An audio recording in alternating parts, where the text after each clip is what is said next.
a ripple in time, a tear in the fabric of reality, and suddenly, our protagonist, Jack, found himself standing in a world 300 years in the past. There he was, a man from the 21st century, amid the cobblestone streets and horse-drawn carriages of a bygone era. Jack had always been an ordinary man, living an ordinary life, until the day an antique clock he'd purchased started to behave extraordinarily. The hands spun backward, the chimes rang in reverse, and before he knew it, Jack was hurtling through time, landing in the year 1723. Imagine, if you will, the shock of finding oneself in a time before electricity, before automobiles, before everything we take for granted today. Jack felt like a character in a science fiction novel, one who had slipped through a wormhole and into an entirely different universe. His first few days were a whirlwind of confusion and fear as he navigated the customs and conventions of the 18th century. He wore their clothes, ate their food, and even learned their dances.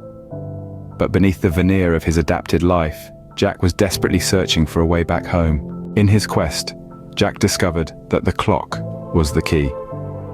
The antique timepiece was a time machine, a device that could transport him through the centuries. But to return to his time, he needed to fix the clock, which had been damaged during his journey. His search for a clockmaker led him to a man named Benjamin. Benjamin was a genius, a master of his trade, but he was also a man of his time. The concept of time travel was beyond his comprehension, and Jack had to tread carefully, slowly introducing the idea to him.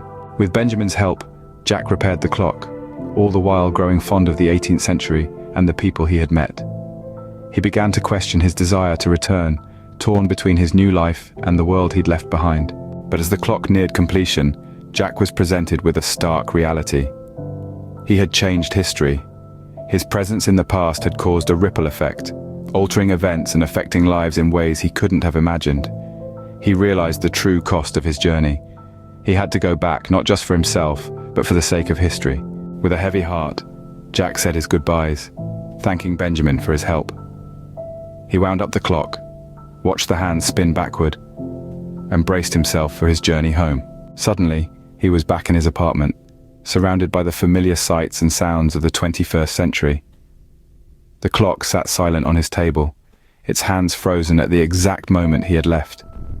But Jack was different. He had seen a world beyond his own, lived a life centuries in the past, and understood the weight of his actions. In the end, Jack was just an ordinary man who had lived an extraordinary adventure. He had traveled through time, met incredible people, and learned a valuable lesson.